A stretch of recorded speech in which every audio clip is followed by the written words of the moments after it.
ఉన్నాయంటూ కూడా యుద్ధానికి దిగి కవ్వింపు చర్యకు దిగి మొత్తానికి పాకిస్తాన్ కకావికలమైంది, కాళ్ల బేరానికి వచ్చినట్లయింది. 3 గంటల 35 నిమిషాలకి ఈరోజు మధ్యాహ్నం కూడా భారత్కు సంబంధించిన డీజీఎంఓలు ఇరు దేశాల డీజీఎంఓల మధ్య చర్చలు జరిగాయి. ఇక సాయంత్రం 5 గంటల నుంచి చూసుకుంటే కనుక అటు భూతలం గగనతలానికి సంబంధించినటువంటి యుద్ధం చర్యలు ఆగిపోయాయి. అంతకుముందు సముద్ర ఉపరితలం మీద యుద్ధానికి సంబంధించినటువంటి చర్యలు కూడా ఆగిపోయాయి. ఏదైనా కూడా మొత్తం మీద యుద్ధానికి ఒక ఫుల్ స్టాప్ పడింది. పాకిస్తాన్కి తను చేసిన తప్పేంటో తెలిసొచ్చినట్లయింది. సో ఇక గతంలో చూసుకుంటే గనక 1971లో కూడా కొన్ని దేశాలు కూడా ఇటు పాకిస్తాన్కి సపోర్ట్గా ఉన్న రష్యా మాత్రం పెద్దన్న పాత్ర పోషిస్తూ కూడా తన భారత్ మీద అటాక్ చేస్తే కనుక నా మీద అటాక్ చేసినట్టు అని చెప్పుకుని నిలబడి అప్పుడు యుద్ధంలో కూడా మనం విజయం సాధించాం. అది ఎవరు కూడా మర్చిపోలేం. ఇప్పుడు కూడా అలాంటి సిచ్యువేషన్సే ఉన్నా కూడా పాకిస్తాన్కి ఇక్కడ అన్ని దేశాలు పాకిస్తాన్కి సపోర్ట్ చేస్తాయేమో అనుకుంది. కానీ భారత్ వైపు ఉండడంతో ఏవో చిన్న దేశాలు చైనా, టర్కీ లాంటివి ఇటు సపోర్ట్గా ఉన్నా కూడా మనం గెలవలేమని తెలుసుకుందో మరి ఏం జరిగిందో కానీ మొత్తం మీద ఇటు కాల్పుల విరమణకైతే పూనుకున్నట్టు తెలుస్తోంది. ఈ చర్చలన్నీ కూడా సఫలమయ్యాయి. మొదటగా అమెరికా ప్రెసిడెంట్ ట్రంప్ మాట్లాడడం, దీనిపై తర్వాత పాకిస్తాన్ కూడా డీజీఎంఓకి కాల్ చేయడం, చర్చలు జరగడం ఇదంతా కూడా జరిగింది. ఆ తర్వాత అధికారులు కూడా ఖురేషీగా, అదేవిధంగా రఘు నాయర్ గారు, అదేవిధంగా వ్యోమికా సింగ్ వీళ్ళ ముగ్గురు కూడా మాట్లాడుతూ కొన్ని కీలక వ్యాఖ్యలు చేశారు. ఆ వ్యాఖ్యలు మనం ఒకసారి చూద్దాం. పాక్ కొన్ని ఏవైతే అసత్య ప్రచారాలు చేస్తూ వచ్చింది వాటిలో ముఖ్యంగా చూసుకుంటే కనుక S-400ని ధ్వంసం చేసినట్లు మాట్లాడింది. అదేవిధంగా పాక్ చెప్పినట్లు భారత్లో ఎలాంటి నష్టం జరగలేదంటూ కూడా మాట్లాడారు. ఇక భారత్లో మత సామరస్యం దెబ్బతీసేలా పాక్ విఫల యత్నాలు చేసింది, కానీ ఓటమి చవి చూసింది. అవేవి కూడా వర్కౌట్ కాలేదు.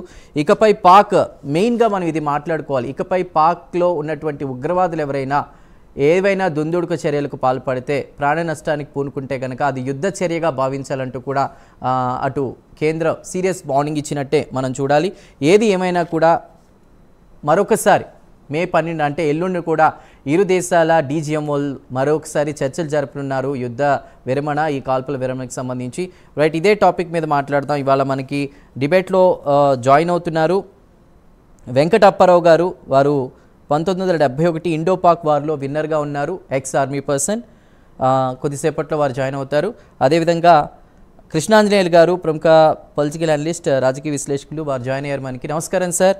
అదేవిధంగా మరికొద్దిసేపట్లో పెంటపాటి పుల్లారావు గారు జాయిన్ అవుతారు, వారు ప్రముఖ రాజకీయ విశ్లేషకులు.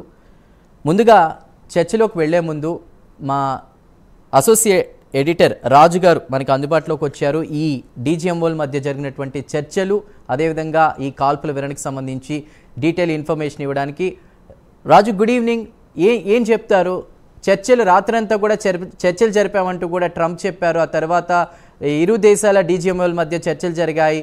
3 గంటల 35 నిమిషాల తర్వాత సాయంత్రం 5 గంటల నుంచి కూడా గగనతలం భూతలం మీద యుద్ధ చర్యలు అనేవి ఆగిపోయినాయి. ఏం చెప్తారు దీనిపై?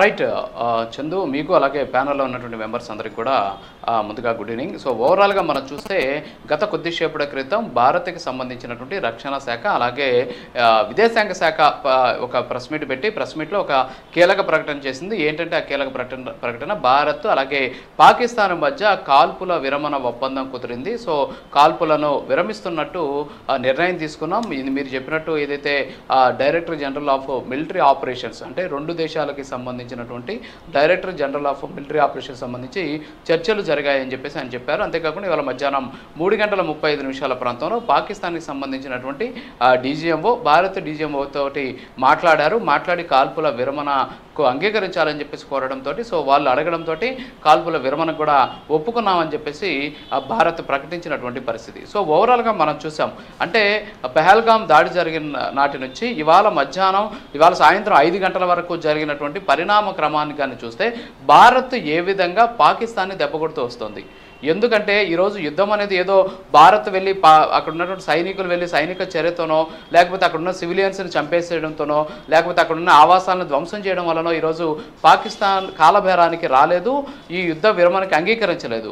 వాస్తవంగా భారత్కి సంబంధించినటువంటి యుద్ధ నీతి ఒక పక్క, వ్యూహాలు ఒక పక్క, ఇవన్నీ కూడా కలగలిపి పాకిస్తాన్ని దెబ్బతీసినటువంటి పరిస్థితి. సో మనకున్నటువంటి సమాచారం ఒక 14 వరకు కూడా నేను కొన్ని పాయింట్స్ని నేను రెడీ చేసుకున్నాను. ఏంటంటే సో వీటి వల్లే పాకిస్తాన్ కాలబేరానికి వచ్చింది అనేటటువంటి ఒక ఉద్దేశంతో. సో అంశాలు నేను ఒకసారి చెప్తాను మీకు. ఒకటేంటంటే పాకిస్తాన్ని భారత్ అష్టదిగ్బంధనం చేసింది, అంటే అనేక రకాలుగా, అంటే ఎక్కడ కూడా పాకిస్తాన్కి అవకాశం లేకుండా ఎటువైపు నుంచి కూడా బయటికి వెళ్లకుండా ఎటువైపు నుంచి కూడా భారత్ వైపు ఏలెత్తి చూపించకుండా భారీ ఎత్తున ఈ ఏదైతే అష్టదిగ్బంధనం చేసినటువంటి పరిస్థితి. సో దాంతోపాటు సింధు నదీ జలాలు ఆపేయడం. సో సింధు నదీ జలాలను ఆపేయడంతో పాకిస్తాన్లో ఉన్నటువంటి దాదాపు 80% వరకు కూడా వ్యవసాయానికి సంక్షోభం ఏర్పడింది. ఎస్పెషల్లీ పంజాబ్ ప్రావిన్సెస్ కావచ్చు, సింధు ప్రావిన్సెస్లో ఈ సింధు నదీ జలాలని నమ్ముకొని అక్కడ ఉన్నటువంటి వ్యవసాయం ఆధారపడి ఉంటుంది. దీంతో ఎప్పుడైతే సింధు జలాల ఒప్పందాన్ని రద్దు చేసుకునిందో భారత్, వెంటనే పాకిస్తాన్లో వ్యవసాయ సంక్షోభానికి తెరలేసినటువంటి పరిస్థితి. అక్కడ ఖరీఫ్ ఒకటి, అంటే ఖరీఫ్ ఇప్పుడు ప్రస్తుతం ఖరీఫ్ సీజన్ నడుస్తుంది, అందులో ఎర్లీ ఖరీఫ్ ఒకటి, అలాగే మళ్ళీ ఇంకొక ఖరీఫ్, అంటే 2 ఖరీఫ్లు ఉంటాయన్నమాట. సో ఎర్లీ ఖరీఫ్లో దాదాపుగా కూడా 90% వరకు నష్టం వాటిల్లేటటువంటి అవకాశాలు ఉన్నాయి ఈ సింధు జలాల వల్ల అని చెప్పేసి ఈ నిర్ణయంతో పాకిస్తాన్ కాస్త ఆందోళన చెందినటువంటి పరిస్థితి. దీంతో పాటు దౌత్యపరమైనటువంటి వాణిజ్యపరమైనటువంటి ఒప్పందాలన్నీ కూడా రద్దు చేసుకోవడంతో పాకిస్తాన్ ఒక రకంగా చెప్పాలంటే ఆర్థిక సంక్షోభంలోకి వెళ్ళిపోయింది.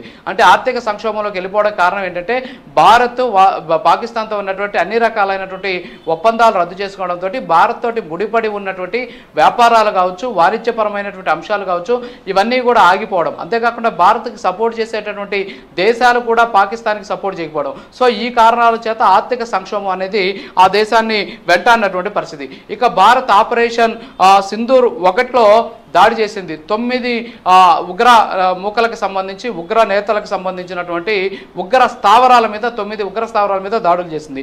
దీంట్లో కీలకమైనటువంటి ఉగ్ర నేతలంతా కూడా హతమైనటువంటి పరిస్థితి. మనకున్నట్టు సమాచారం మేరకు 5 మంది ప్రముఖమైనటువంటి కీలకమైనటువంటి ప్రపంచ దేశాల్లో ఉగ్ర హస్తాలు ఉన్నటువంటి 5 మంది ఉగ్ర నేతలు హతమైనటువంటి పరిస్థితి ఉంది. సో ఈ 5 మంది హతం కావడంతో దాదాపుగా ఉగ్రవాదానికి ఒక పెద్ద దెబ్బ తగిలింది. సో పాకిస్తాన్ దేన్ని నమ్ముకుంది? ఉగ్రవాదాన్ని నమ్ముకుంది. కాబట్టి సో ఉగ్రవాదానికి ఎప్పుడైతే దెబ్బ తగిలిందో అప్పటి నుంచి పాకిస్తాన్లో ఒకంత భయము ఆందోళన మొదలైంది అనేది ఒక అంశం. దీంతో పాటు భారత్పై ఎదురు దాడిలో పాకిస్తాన్కి తీవ్రంగా నష్టం చేకూర్చడం. ఎందుకంటే పాకిస్తాన్ నుంచి వచ్చేటటువంటి ఏ వెపన్ అయినా సరే, అంటే అది డ్రోన్ కావచ్చు, మిసైల్స్ కావచ్చు, లేకపోతే జెట్ ఫైటర్స్ కావచ్చు, ఏ వచ్చినా సరే భారత్ చాలా సమర్థవంతంగా, మన దగ్గర ఉన్నటువంటి ఎయిర్ డిఫెన్స్ సిస్టమ్ అంత సమర్థవంతంగా పనిచేసి అక్కడి నుంచి వచ్చేటటువంటి ప్రతి ఏదైతే యుద్ధానికి సంబంధించినటువంటి దాడికి సంబంధించిన వస్తువు ఏదైతే ఉంటుందో దాన్ని డెస్ట్రాయ్ చేసినటువంటి పరిస్థితి.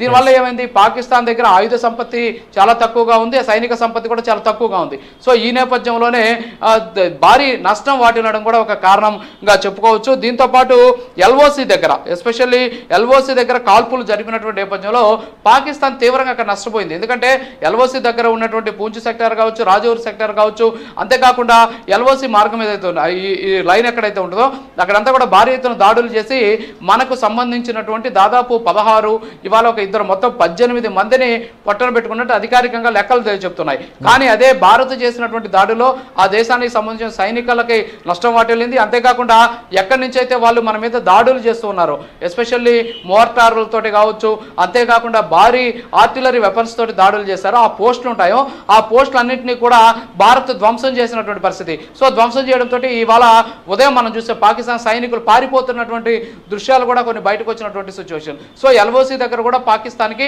గట్టి దెబ్బ తగిలింది. దీంతో కూడా ఏం చేయాలో తెలియనటువంటి ఒక ఆందోళనలోకి వెళ్ళిపోయినటువంటి పరిస్థితి ఉంది. దీంతో పాటు ఆపరేషన్ సింధూర్ 2లో భారత్ దాడిని తట్టుకోలేకపోయింది.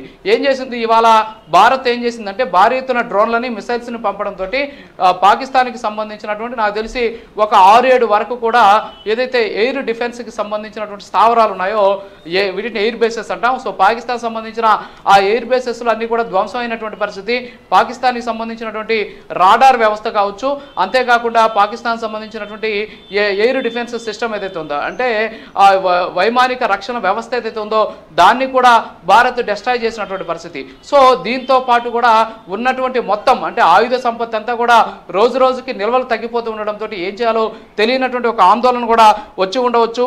అంతేకాకుండా స్వదేశంలో కూడా వ్యతిరేకత పెరుగుతుంది. ఎందుకంటే అక్కడ ఉన్నటువంటి ప్రజల నుంచి కూడా తీవ్ర స్థాయిలో వ్యతిరేకత వ్యక్తం కావడంతో పాకిస్తాన్ ఏం చేయాలో తెలియనటువంటి పరిస్థితి. నేను ఒక ఎంపీ కూడా అక్కడ మాట్లాడినటువంటి మాటలు చూసాం. అక్కడ ఉన్నటువంటి ప్రధానమంత్రిని అలాగే ఆర్మీ చీఫ్ అయినటువంటి అసీం మునీర్ని ఇద్దరిని కూడా పిరికి పందలు అని చెప్పేసి చెప్పడం జరిగింది. అంతేకాకుండా గతంలో పాకిస్తాన్ ప్రధానులుగా చేసినటువంటి కొంతమంది నవాజ్ షరీఫ్ కావచ్చు, సో కొంతమంది వాళ్ళ పేరు నాకు ఐడియా లేదు, సో వాళ్ళకి గుర్తు రావట్లేదు. సో వాళ్ళు ఏదైతే దాడులు ఇలా భారత్ తోటి ఇప్పుడు కూడా ఇలాంటి దాడులకి దుందుడుగా ప్రవర్తించవచ్చు అని చెప్పేసి చెప్పడం. దీంతో పాటు పీటీఐకి సంబంధించినటువంటి పార్టీ కార్యకర్తలు ఎవరైతే ఉన్నారో వీళ్ళంతా కూడా తీవ్ర స్థాయిలో ఆందోళన చేయడం. సో దీంతో పాటు సొంత పార్టీకి సంబంధించినటువంటి నాయకులు, సో పాకిస్తాన్ పీపుల్స్ పార్టీకి సంబంధించినటువంటి నాయకులు కూడా ప్రభుత్వం నుంచి వెళ్ళిపోతామని చెప్పేసి చెప్పడం. సో వీటన్నిటి కూడా ఇందులో ప్రధానమైనటువంటి కారణాలు అయ్యి ఉండవచ్చు అనేది ఇక్కడ మనకు స్పష్టంగా తెలుస్తుంది. సో ఓవరాల్గా చూస్తే ఈ అన్ని కారణాలతోటి పాకిస్తాన్ ఈరోజు కొట్టుమిట్టాడుతుంది అనేది ఇక్కడ మనకు స్పష్టంగా తెలుస్తుంది. Chandu. Right Raju, thank you for the valid points. Thank you once again.